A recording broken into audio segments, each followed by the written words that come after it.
আমরা ভাবছিলাম যে পরিস্থিতি এর চেয়ে আর খারাপ হইতে পারে না, কিন্তু হায় এর চেয়েও খারাপ জিনিস আমাদের কপালে জুটছে। আমাদের এখন আছে হাসাও মাহমুদ, একজন বেলজিয়ান নাগরিক যার বেলজিয়ান পাসপোর্ট দিল্লিতে বেলজিয়ান দূতাবাসে ভল্টে নাকি রাখা আছে। উই কয়দিন আগে কইছে যে মোদি অনুমোদন করায় কাটালরানির চীন সফর হচ্ছে। গাদার মাথায় এটাও আসে না, মোদি যদি তার সার্বভৌম কর্তা হয় তাইলে সে নিজে পররাষ্ট্রমন্ত্রী হইতে পারবে না, কারণ বাংলাদেশকে তো আর স্বাধীন দেশ হিসেবে বিবেচনা করা হবে না। স্বাধীন দেশ না হইলে পররাষ্ট্রমন্ত্রী থাকার কোনো যুক্তি নাই। পশ্চিমবঙ্গের কি পররাষ্ট্রমন্ত্রী আছে? নাই তো, তাই না? তো একই যুক্তিতে কাটালরানি সত্যি যদি একজন প্রধানমন্ত্রী হয় তাইলে তার তো আর একটা দেশে প্রধানমন্ত্রীর অনুমতি নেওয়ার দরকার নাই।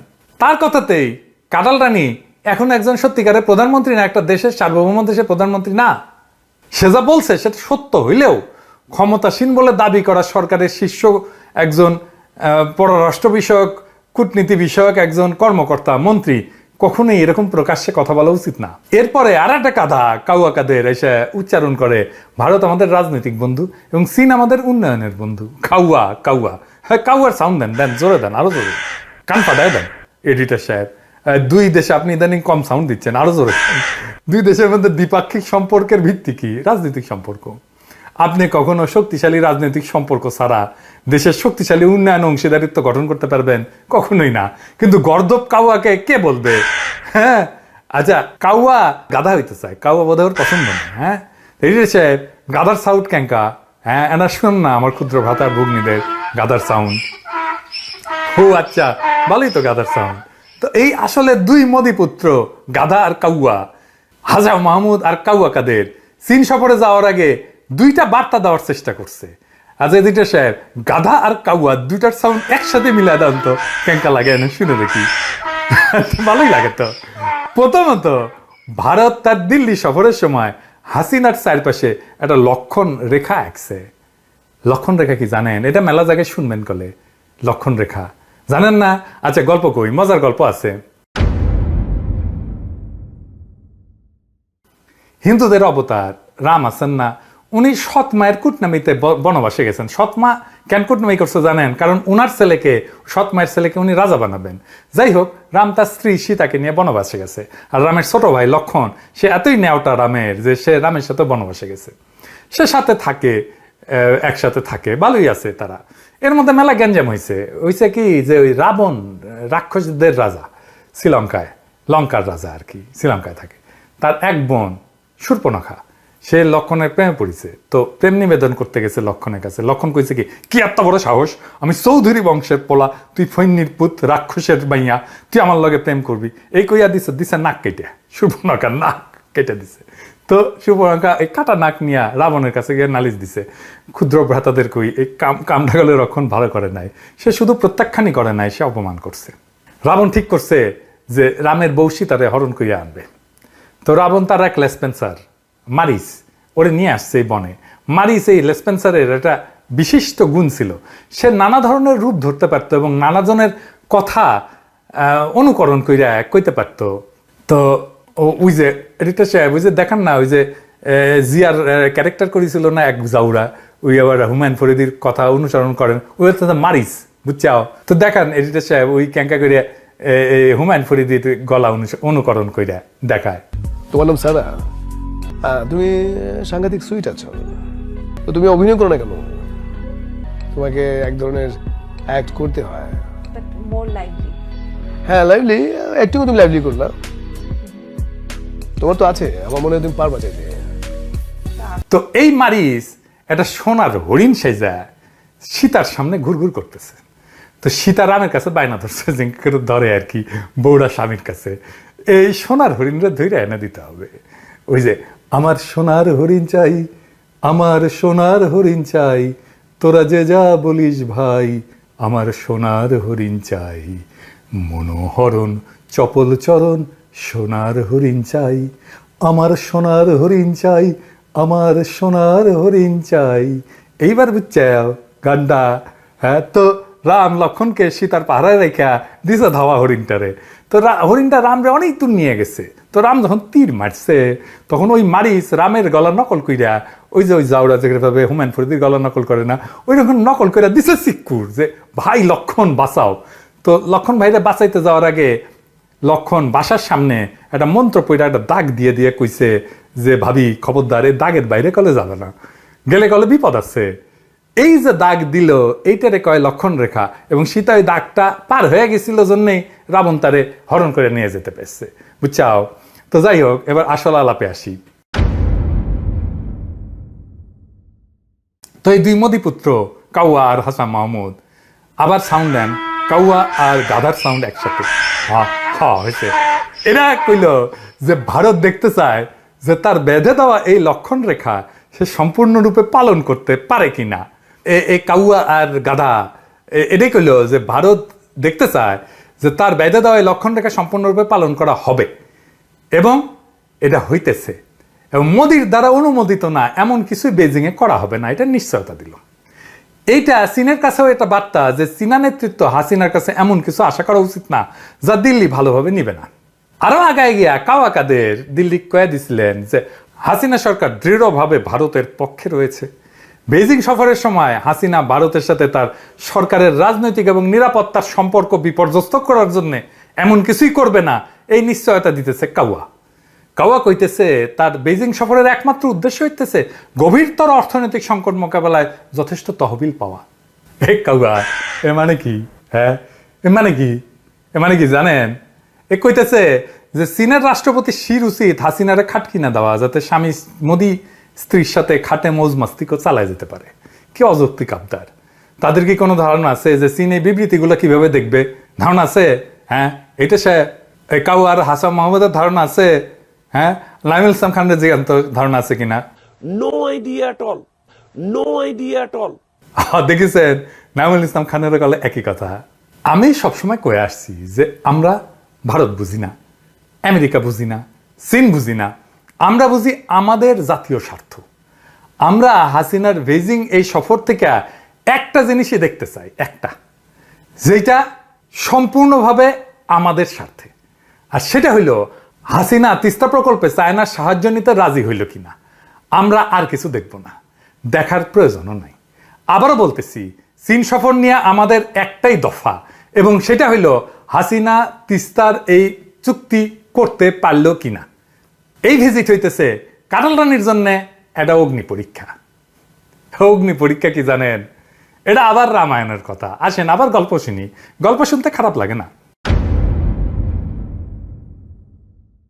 তো এই গল্প আগে গেছে রামায়ণের গল্প। রাম রাবণকে মাইরা সীতারে উদ্ধার কইরা লঙ্কা থেকে নিয়ে আসছে আর কি, মানে শ্রীলঙ্কা থেকে, সব ঠিকঠাক। তো এখন সমাজ তো মাইনা নেবে না। তারা কইল সীতা যে সতী, তার প্রমাণ কি?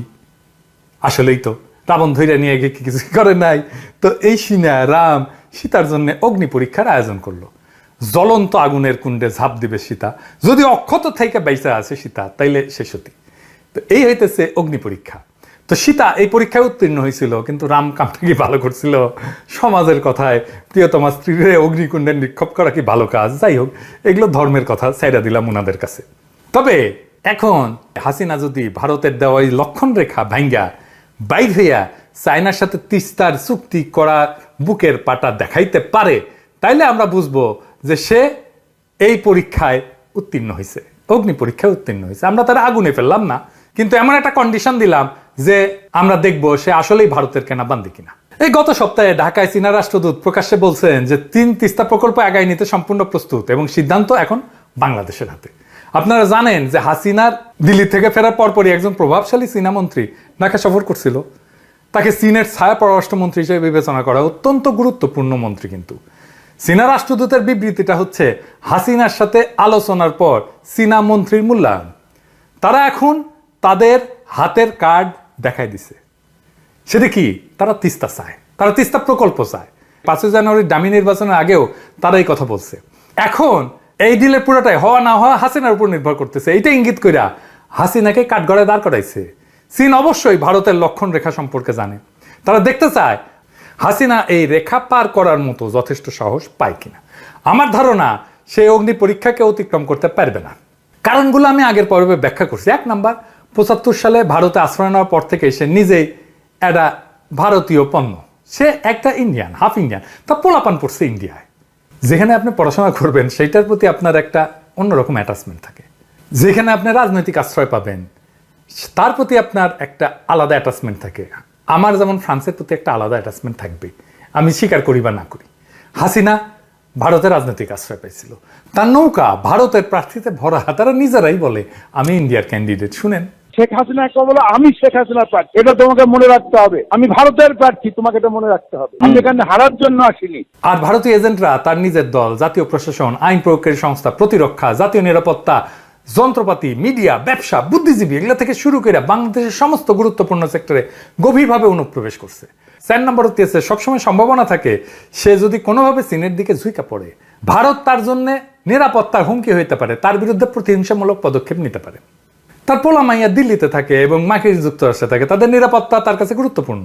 এই সমস্ত কারণে সে চীনের সঙ্গে চুক্তি করবে বলে আমি বিশ্বাস করি না। ইতিমধ্যে সে এটা থেকে পিছিয়ে গেছে। মনে রাখবেন যে সে তার দিল্লি সফরের আগে ডামি পার্লামেন্টে বলছিল যে তিনি তিস্তার জন্য চীনের আর্থিক প্রস্তাব নিতে রাজি হয়েছেন। আপনি তখনই চীনের টাকার জন্য অনুরোধ করতে পারবেন যখন আপনি চীনের প্রস্তাবের সাথে আগায় যেতে সম্মত হন। তাইলে চীনের রাষ্ট্রদূত কেন বলছে যে বল হাসিনার কোর্টে, তাকে চীনের প্রস্তাবের বিষয়ে সিদ্ধান্ত নিতে হবে?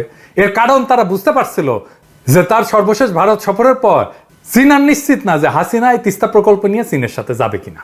তাহলে হাসিনা যাইতেছে কেন চীনে? প্রথম কারণ, চীন আমন্ত্রণ জানাইছে এবং সে গ্রহণ করছে এই আমন্ত্রণ। কূটনৈতিকভাবে এটা খুব বাজে উদাহরণ হয়ে থাকবে আমন্ত্রণ গ্রহণ করার পরেও না গেলে। দ্বিতীয়ত, কাওয়াকাদের কইছে যে হাসিনার টাকা দরকার, হাসিনা চীনের কাছে তার ইকোনমির বেড়াছাড়া অবস্থার জন্য অর্থ সাহায্য চাইবে। তৃতীয়ত, হাসিনাকে লক্ষণ রেখার বাইরে আনার চেষ্টা করবে চীন, যতই ক্ষীণ সম্ভাবনা থাকুক না কেন এটা করবে, যে কোনো রাষ্ট্র করবে। হাসিনা তিস্তা চুক্তি করে আসবেন না, এই ধারণা নিয়ে হাসিনার প্রত্যাবর্তনের জন্য অপেক্ষা করব।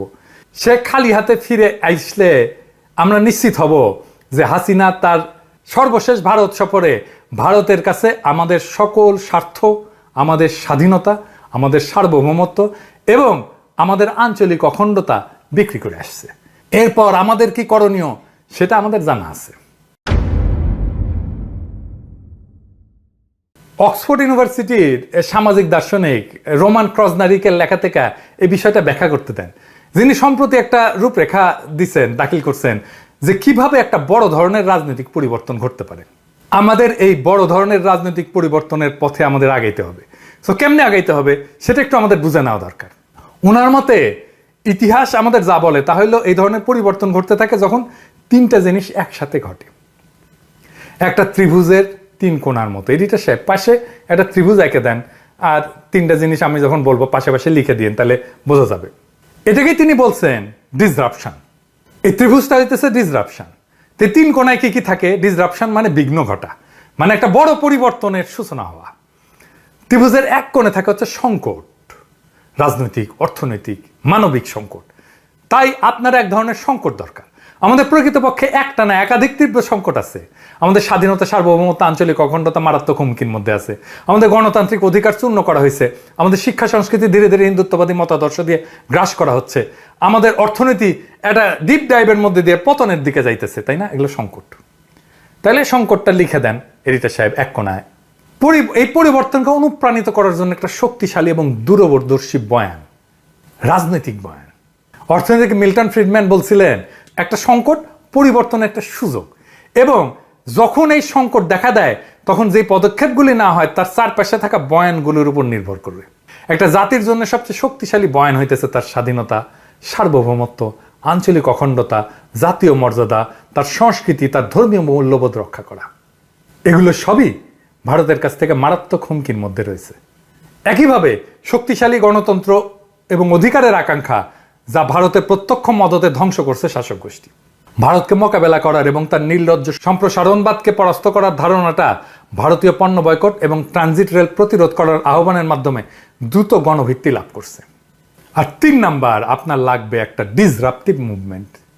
ত্রিভুজের 3টা কোণ একসাথে হইল না, মিলল। ডিসরাপটিভ মুভমেন্ট কি? জনজীবনকে অচল করে দেওয়ার মতো একটা আন্দোলন। আন্দোলন প্রয়োজন, রাস্তায় নামতে মানুষের প্রয়োজন। বাংলাদেশে এখন এই লক্ষণ আছে, এই সিমটম আছে যে লোকেরা একাধিক সংকটের প্রতিক্রিয়ায় রাস্তায় নামতে প্রস্তুত হয়েছে। বেইজিং এর সময় তিস্তা চুক্তি করতে হাসিনার ব্যর্থতা এই ক্রমবর্ধমান আন্দোলনকে চূড়ান্ত গতি দেবে, কারণ এই ঘটনা এটাই স্পষ্ট করবে যে ভারতের কাছে বাংলাদেশ সম্পূর্ণভাবে বিক্রি করে দেওয়া হয়েছে।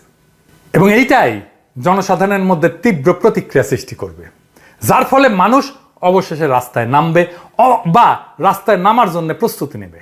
তবে আমাদের নেতারা যদি বলে এইভাবে যে প্রাণ ভয়ে আমরা দাঁড়াইতে পারিনি রাস্তায়, তাহলে কার ভরসায় মানুষ রাস্তায় নামবে? বাংলাদেশে আজ পরিবর্তনের সমস্ত শর্ত সম্পূর্ণভাবে বিদ্যমান। বাংলাদেশের রাজনৈতিক দলগুলো যদি এই মুহূর্তে রাস্তায় সংগঠিতভাবে নামতে পারে, তাইলে মানুষ নেমে আসবে, বেশি দল লাগবে না। জামাত, বিএনপি আর হেফাজত যদি একসাথে নেমে আসে, লাখো জনতা নেমে আসবে। বাংলাদেশ একটা বারুদের পাহাড়ে বসে আছে বিস্ফোরণের অপেক্ষায়। যদি হাসিনা বেজিং থেকে খালি হাতে ফিরে আসে, তাইলে এটা আগ্নেয়গিরির মতো হিংস্রভাবে অগ্নুৎপাতের জন্য যে বারুদের পাহাড় তৈরি আছে, সে পাহাড়ের সলতেতে আগুন দিয়ে দিবে।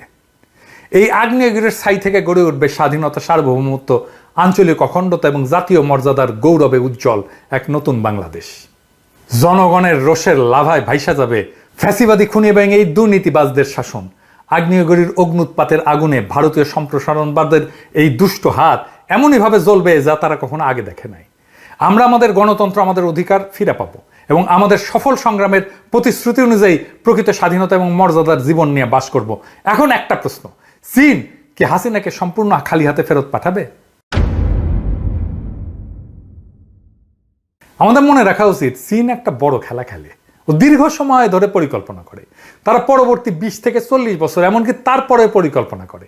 তারা তাদের দীর্ঘ খেলার অংশ হিসেবে হাসিনাকে আর্থিক সাহায্য দিতে পারে, কয়েকটা কন্ডিশনে দিতে পারে, যদি তারা কিছু জিনিস বিবেচনা করে। 1 নাম্বার, তারা যদি বাংলাদেশে তার ফুটপ্রিন্ট ধরে রাখতে চায় এবং বাংলাদেশি জনগণের সাথে একটা সৌহার্দ্য সৃষ্টি করতে চায়। 2 নাম্বার, ঋণ দিয়ে তারা হাসিনাকে ঋণের জালের মধ্যে আবদ্ধ করে ফেলতে পারে এবং তা দিয়ে তার শাসনের উপরে কিছু নিয়ন্ত্রণ বজায় রাখার চেষ্টা করতে পারে। আর 3 নাম্বার হইতেছে, তারা আন্তর্জাতিক লেনদেনের একটা কারেন্সি হিসেবে চীনা মুদ্রার ব্যবহার বাড়াইতে পারে এর মাধ্যমে, কারণ তারা ঋণ দেবে চাইনিজ মুদ্রায়, যা তাদের আন্তর্জাতিক অর্থনৈতিক নীতির একটা গুরুত্বপূর্ণ লক্ষ্য। চীনা মুদ্রার ব্যবহার বাড়বে। তাই চীনের হাসিনাকে কিছু আর্থিক সহায়তা দেওয়ার গভীর উদ্দেশ্য থাকতে পারে। কি উদ্দেশ্য এক্স্যাক্টলি সেটা ওরাই জানে, কিন্তু আমরা অনুমান করতে পারি যে এই 3টা কারণে তারা হাসিনাকে সাহায্য দিতে পারে। যাই হোক, যেহেতু তারা ভারতের সাথে একটা ঠান্ডা যুদ্ধে লিপ্ত, তারা নিশ্চিত করবে তাদের এই সাহায্য চীনের স্বার্থ রক্ষা করবে, ভারতীয় স্বার্থ না। চীনের কাছ থেকে তিস্তা চুক্তি পাইতে হাসিনার জন্য অনিচ্ছা থাকে বা ব্যর্থতা থাকে, সেটাই হচ্ছে যে নিশ্চিত লক্ষণ যে তার শেষ দিল্লি সফরে ভারতের কাছে বাংলাদেশের সবচেয়ে মৌলিক স্বার্থ সম্পূর্ণভাবে বিক্রি করে দিছে সে, এবং আমাদের স্বাধীনতা, সার্বভৌমত্ব, আঞ্চলিক অখণ্ডতার প্রশ্নে মারাত্মকভাবে আপোষ করে আসছে। আমরা তার মন্ত্রীদের কাছ থেকে যে বিবৃতি শুনছি যে চীন যদি তিস্তা চুক্তির বিষয় উপস্থাপন করে, তবেই হাসিনা বেইজিংয়ে তিস্তা নিয়ে আলোচনা করবে। তিস্তা আমাদের দেশের নদী, আর এটা চীন উপস্থাপন করবে। তিস্তা কি আমাদের প্রবলেম না চীনের প্রবলেম? তো এই কথা কইয়া ইতিমধ্যেই প্রকাশ্যে ঘোষণা করছে যে তিস্তা বাংলাদেশের জন্য অগ্রাধিকার না, বরং এটা চীনের স্বার্থের বিষয়। আশ্চর্য কথা। তাই চীনের সঙ্গে তিস্তা চুক্তির মাধ্যমে তিনি দেশে ফিরবেন এমন আশা আমি বাস্তবে করি না। যাই হোক, আমরা তার সফরে ফলাফল নিয়ে অনুমান করতে চাই না, আমরা বরং তাকে বেনিফিট অফ ডাউট দিতে চাই।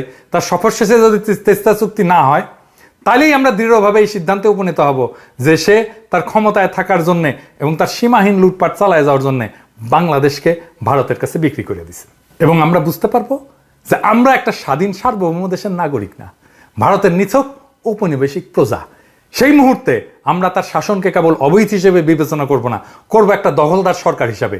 গাজার মতো কাঁটাতারের ঘেরা অধিকৃত বাংলাদেশে উপনিবেশিক ভারতীয় স্বার্থের প্রতিনিধিত্বকারী পুতুল একটা দল হিসাবে।